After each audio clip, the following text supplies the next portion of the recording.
No sé qué ha recorrido el acto en las horas que no ha alcanzado a llegar. Me hubiera gustado un informe antes, previo. Teníamos que firmar un decreto, tengo entendido. Si me lo pueden pasar. Presidente, le voy a poner en contexto 2 o 3 elementos sustanciales que se tocaron antes de su llegada. Uno, en relación a la Asamblea de Autoridades CENU, aquí están todas las autoridades del pueblo CENU, tanto de Córdoba como Sucre. Aquí está todo el pueblo reunido en esta gran asamblea. Estamos anunciando un acuerdo de 4.000 hectáreas, 2.000 este año, 2.000 el otro año, y un componente técnico de un convenio de apoyos y de equipos para que sean los mismos profesionales indígenas los que prioricen esas 4.000 hectáreas, de las cuales antes de diciembre vamos a entregar la mitad. Pero van a ser ellos mismos los que focalizan los procesos, los que visitan los predios, los que identifican esas necesidades para recortar los tiempos. Y dos, el componente del decreto, presidente, que fue lo que en su momento generó una discusión en la Corte, que era toda esa tierra del Fondo de Reparación. Aquí está el director de la Unidad de Víctimas, que está para su firma la constitución de ese decreto que nos permite la compra efectiva de toda la tierra del Fondo de Reparación por Enajenación Temprana. Acordémonos que esa tierra es la tierra del proceso de paz de los extintos paramilitares del 2005. Son sustancialmente esos dos hechos concretos que hemos tocado con las autoridades como antesala a su llegada, presidente. ¿El decreto ya se firmó o no se ha firmado? Ya usted lo firmó, pero aquí está el espacio. La mesa para firmarlo, entonces ya se firmó. Son dos aspectos que hemos repasado durante estos 3 años. La repartición de tierras, en lo que llamamos la reforma agraria, que implica la defensa de tierra para los indígenas y las comunidades étnicas y la tierra para el campesinado en general. Una promesa que hicimos desde la campaña electoral, desde hace años, hace parte de la posibilidad de una mejor democracia en Colombia. La tierra, como todos sabemos, ha sido concentrada violentamente en el país. Es uno de los delitos de lesa humanidad, yo diría, porque la masacre desatada en décadas, lo que yo llamo el genocidio sobre el pueblo colombiano, tuvo como objetivo mayor la concentración de la riqueza, y entre la concentración de la riqueza, la base misma para producir, que es la tierra fértil. Le quitaron la tierra fértil al campesinado, así fue. Fueron millones y millones de hectáreas que aún no regresan a manos del campesinado. Informes tendrá que dar la Oficina de Restitución de Tierras, cuánta tierra restituyó. Informes tendrá que dar la Agencia Nacional de Tierras, responsable de la reforma agraria en primer lugar. Balance final que se hará al final de este gobierno. Aún quedan 8 meses largos. Balance hará la Sociedad de Activos Especiales, a las que le encomendamos la tarea de conseguir toda la tierra posible que habían sido extinguidas por vía de la justicia de los narcotraficantes. Esa bolsa se complementaba con compras de tierra, que viene a ser la mayor parte de lo que hemos recaudado hasta ahora. Y esa bolsa, fondo de tierras, debe y tiene, y ha sido así en este gobierno, repartido entre el campesinado, las comunidades indígenas y étnicas en general. La vez pasada hablábamos de 700.000 hectáreas ya concentradas en el fondo de tierras. Esa cifra debe haber aumentado. Una de las debilidades que se han tenido es que el volumen de captura de tierra por cualquier medio, sean estas baldías, sean estas de narcotraficantes extinguidas por la justicia, sean estas de paramilitares que entregaron en su proceso de paz, sean estas compradas hay que entregarlas al campesinado, no se pueden quedar concentradas dentro del Estado. Y por eso hay que ser más eficaz en la escrituración, en la titulación, en la organización del campesinado que se va a quedar con determinada hacienda aquí o allá, para que podamos entregar la totalidad de la tierra que hayamos adquirido o que hayamos conseguido. Próximo gobierno debe hacer el doble de lo que hicimos nosotros. Obviamente no lo hará si es un gobierno de despojadores de tierra, y lo hará si es un gobierno de distribuidor de tierra en el campesinado. En eso hay que tener mucho cuidado. Si pudiéramos dividir a Colombia en dos partidos políticos, lo dividiríamos entre los que despojan tierra y los que entregan tierra. Dos partidos políticos diferentes, contrarios, no se llaman así, ustedes lo saben, pero uno podría seleccionar en cada espectro político si de lo que se trata es de una persona que ha ayudado o ella misma lo ha hecho a despojar campesinos de sus tierras, o al contrario, es una persona que ha luchado porque el campesinado tenga incluso más tierra, porque así debería ser en Colombia. Hay una noticia que genera la Agencia Nacional de Tierras, y es que ha encontrado un enorme proceso de acaparación, de acaparamiento de tierras baldías, es decir, que pertenecen a la nación, en manos de congresistas de la República. 30%, dice la prensa, de los congresistas son acaparadores de tierras. Un número que casi que coincide con el 35% de senadores que salieron presos en la época de la parapolítica por mis propias denuncias. Es decir, que examinando un poco las fechas, ojalá hubiera una fiscalía que hiciera eso, podríamos deducir que la alianza entre los políticos locales, las familias políticas, yo le llamo las mafias políticas, con el paramilitarismo, tuvo como objetivo antes que nada quitarles la tierra a su propio campesinado en sus regiones. El mismo número de congresistas resulta siendo el mismo número de aliados con el paramilitarismo. Para eso era, todos aquí lo sabemos, para eso era esa alianza. A punta de armas, a punta de fusiles, a punta de terror, hasta de sierras, andaban por los campos comprando tierra muy barata y se la vendían ¿a quién? Barata, a los políticos. Y muchas veces esa tierra no era de nadie más que del Estado. Un despojo al campesinado a mano armada por ladrones de la tierra que se sentaban en el Palacio de Nariño. Denunciar esto, que ha ocurrido en la tierra rural, pero también en la tierra urbana. Acabo de pasar por un lugar de uno de mis debates, que era Guaymaral, donde una hacienda, una gran hacienda vieja, terminó en manos de un paramilitar, fundador del paramilitarismo, Ángel Gaitán Maecha, asesinado, creo que en la cárcel, y por una maniobra en el gobierno de Andrés Pastrana, terminó esa tierra siendo de la esposa de Andrés Pastrana, de la esposa de su ministro de Relaciones Exteriores, del director de Planeación Nacional de su gobierno, de su jefe de campaña en 1998 y ministro de Desarrollo de Andrés Pastrana, el señor Luis Alberto Moreno.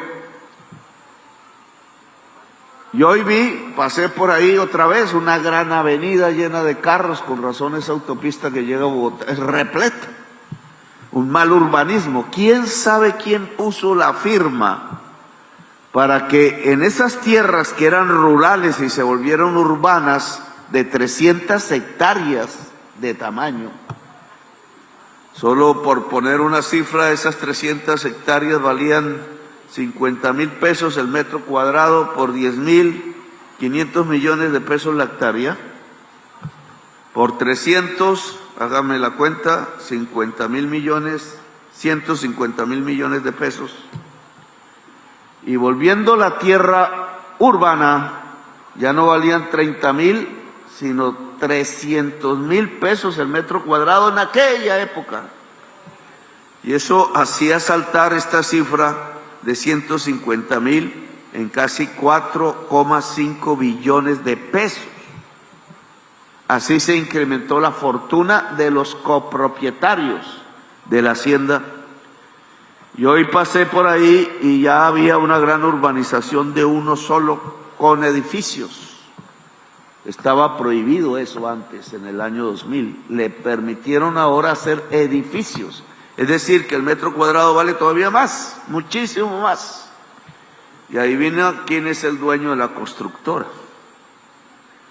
El hermano de Bernie Moreno, que me tiene en ascuas en los Estados Unidos, hablando mentiras de mí ante el presidente Trump. El senador de los Estados Unidos es el hermano del señor, creo que se llama Bernardo Moreno o Álvaro Moreno, dueño de Amarino, que es el usufructuario de esta tierra urbana que terminó siendo un proceso de lavado de activos de un narcotraficante de Colombia de nombre Ángel Gaitán Maecha. Esa es la historia de la riqueza en Colombia. El usufructo del Estado, el usufructo de los bienes del Estado para apropiárselos una pequeña cantidad de familias y quitarle a la mayoría del pueblo colombiano su derecho a usufructuar su propio territorio, la riqueza nacional, ser parte de Colombia. Porque se le puede invitar a un colombiano a ser parte de Colombia cuando vota, y a veces con los mismos dineros de las riquezas malavidas compran los votos, pero nunca se le invita a la riqueza del país y vive pobre, solo vota, recibe un dinero pobre y vive en un país como pobre siendo un país riquísimo. Esa historia es la que queremos cambiar y es difícil y solo se puede cambiar con la mayoría del pueblo. Solo a través de su voto, si no queremos violencias, y ya estamos hartos de la violencia. Y solo si ese voto no se vende, solo si ese voto se discute colectivamente y es libre. Y si es libre, cambia Colombia. Si es vendido, nos venden, así de simple, nos venden. Por eso crear la conciencia popular es fundamental, porque pobre que vote por el mega rico está votando por su verdugo, por el que próximamente lo va a echar de su propia tierra, quemándole el rancho, expropiándolo. Por eso le he pedido al comandante general de la policía, el director nacional, y ahora si está aquí el comandante de Córdoba y de la región, que la orden primera para estos meses que están por venir, gracias, es perseguir a quienes compran los votos. Y lo voy a poner en claro.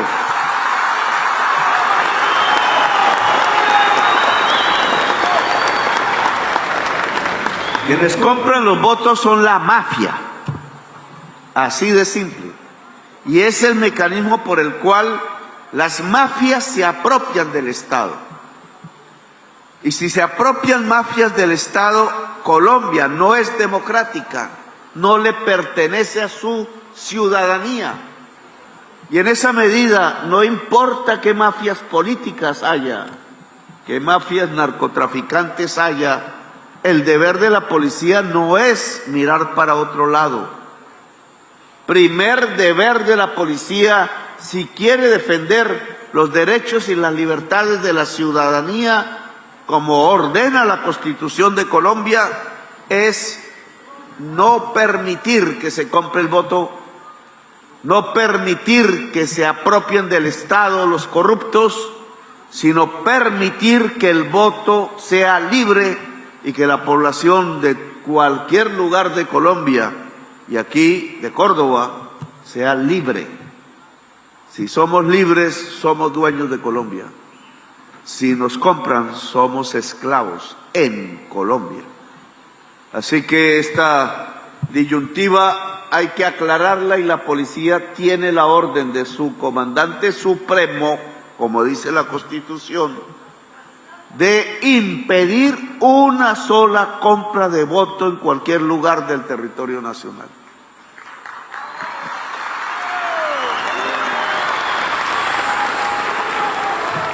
Ahora bien, se ha firmado un decreto que hemos impulsado en el gobierno que tiene que ver con que los bienes que entregaron los paramilitares en su proceso judicial y de paz, se llamó Justicia y Paz, prácticamente se desarrolló en tierras de Córdoba, tuvo a Córdoba como víctima y a Sucre, aquí hay gente vecina de Sucre, tuvo al pueblo víctima, pero al mismo tiempo se pensó que era necesario que hubiera verdad, justicia y reparación. Eso lo impulsé como frase en el Congreso de la República, haciendo los debates durante 10 años contra los jefes políticos que se habían aliado con el paramilitarismo. De allí cayeron el 35% de los senadores a la cárcel y el 15% de los representantes a la Cámara. Todos terminaron confesos, no hubo prácticamente equivocación ni en mis debates, ni en el proceso judicial que mi embajador en el Vaticano agenció años después, durante años, hasta que el cartel de la toga acabó con las investigaciones sobre la parapolítica, como denominamos. Quedaron en los juzgados una serie de confesiones, porque así lo ordenó la Corte Constitucional en aquel tiempo, en donde los jefes paramilitares se entregaban haciendas, tierras para reparar a sus víctimas. Una sentencia después dijo que la reparación era en dinero, no en tierra. Y entonces obligó a la unidad de víctimas a vender las tierras entregadas. Pero en el proceso nos dimos cuenta que otra vez habían robado al pueblo. No importó la justicia. Las tierras que entregaron los paramilitares a la Fiscalía fueron hurtadas y entregadas de nuevo a testaferros de los paramilitares y o a políticos de la región. La clase política se apropió de la tierra que los paramilitares le habían quitado al campesinado, a la fuerza, al terror, y hoy cuando vamos a buscarlas, otra vez están ahí. Tiene dueños, no es una tierra en manos del Estado, y cuando se averigua a los dueños resulta que o es un alcalde por ahí de un pueblo, o es un concejal, o es un congresista. Esas investigaciones deben ser llevadas hasta el final, pero hemos logrado recuperar parte, 150.000 hectáreas creo que hay en la unidad de víctimas, y vamos a comprarlas como Estado, dado que esa es la sentencia, toda la bolsa, toda la masa de tierra, con lo cual la unidad de víctimas podrá repartir ese dinero entre víctimas, alcanzará a unos miles. Son tantas las víctimas en Colombia que no hay dinero que alcance ya. Y el Banco de la República no ha aceptado, debería, el que las emisiones en dinero en efectivo pasen antes que a los bancos a las personas víctimas de la violencia en Colombia. No pasa nada en la economía, solo que en lugar de que el efectivo lo maneje un banco para dar créditos, pues lo maneja la víctima para ahorrar quizás en el banco.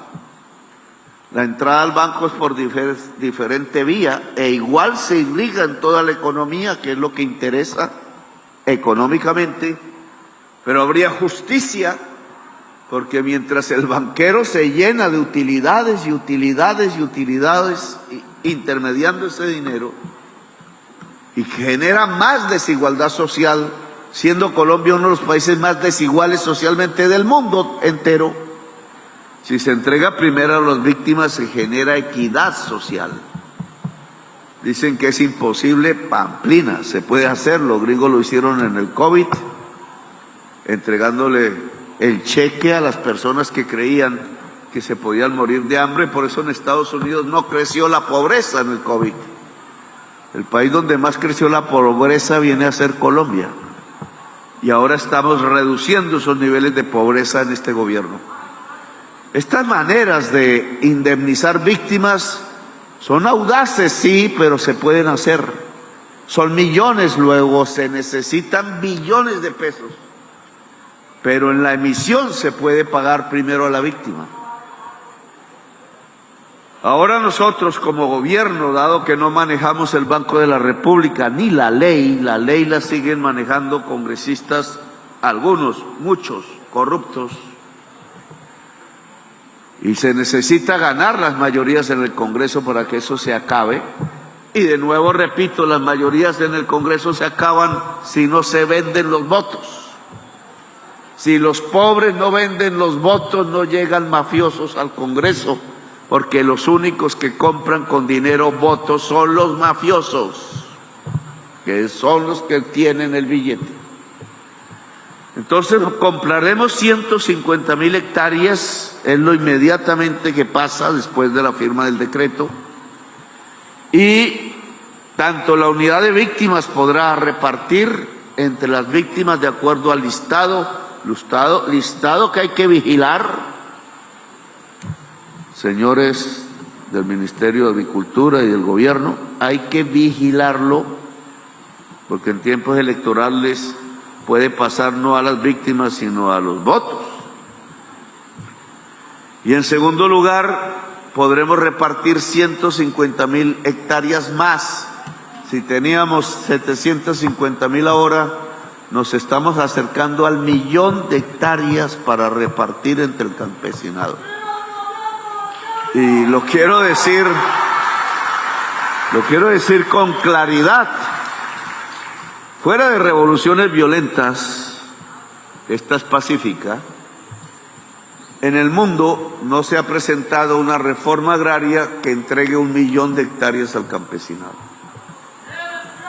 En este momento estamos haciendo la reforma agraria más grande del mundo. La prensa no lo dice, pero hay que decirlo y hay que repetirlo una y otra vez. Alcanzando la cifra de 1.000.000, y quiero sobrepasarla en los meses que nos quedan, y ojalá podamos acelerar el mecanismo de entrega, que es más difícil todavía, para que lo que exista es 1.000.000 de hectáreas en manos del campesinado, completamente, ojalá cultivando. Entonces, a través de este proceso lo que estamos haciendo es, y hay que sentirse orgullosos de ello, la reforma agraria más grande del mundo.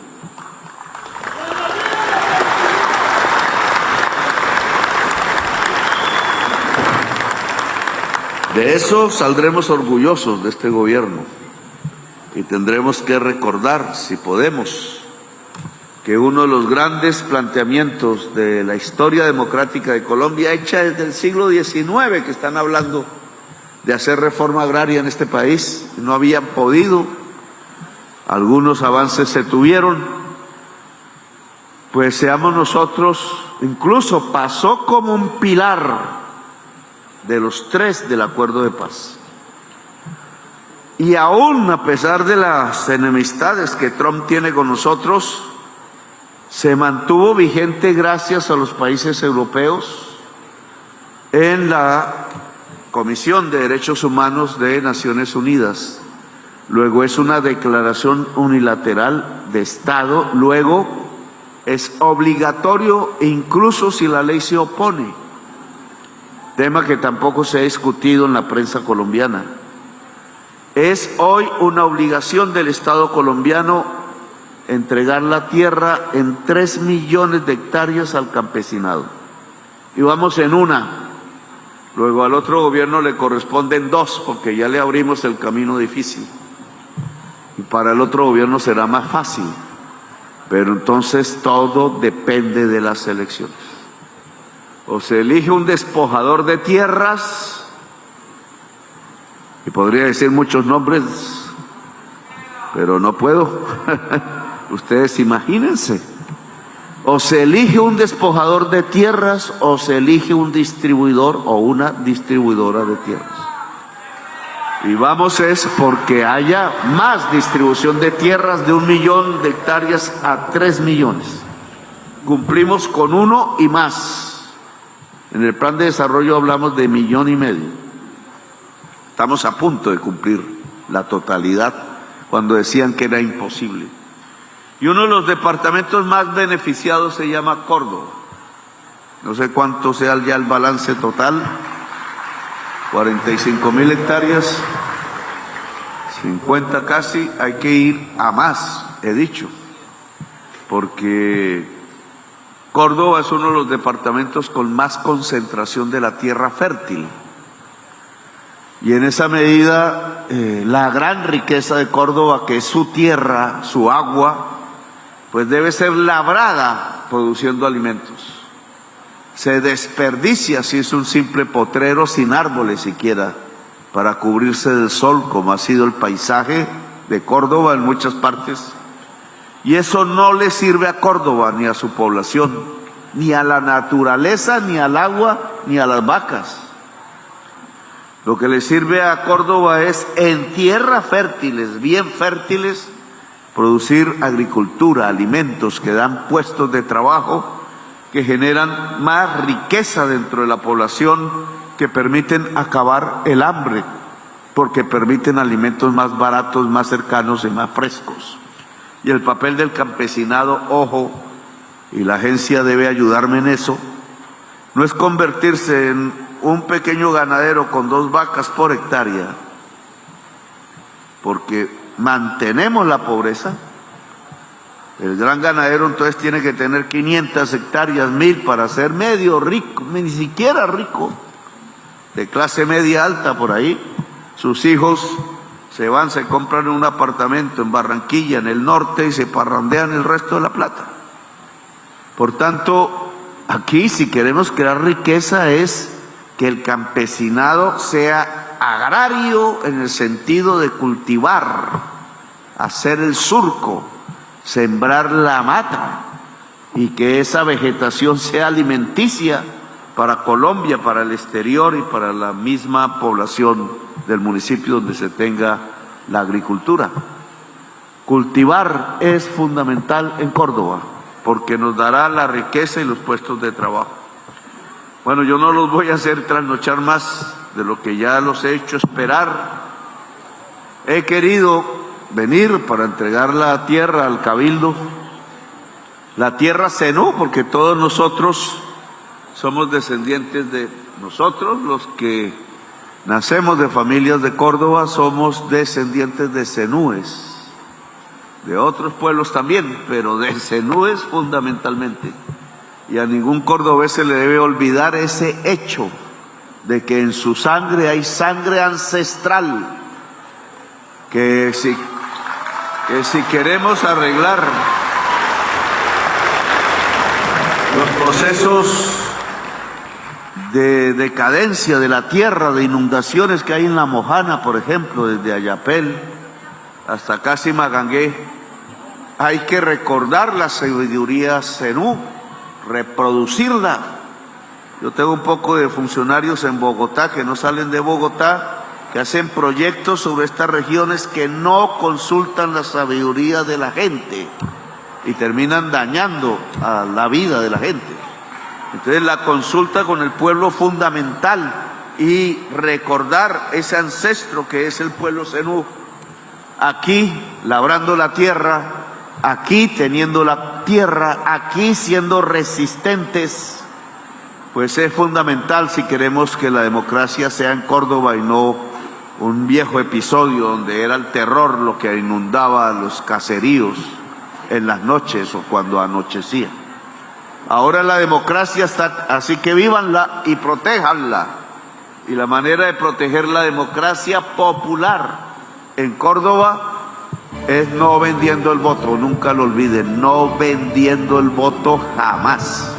Gracias, muy amables por haberme escuchado.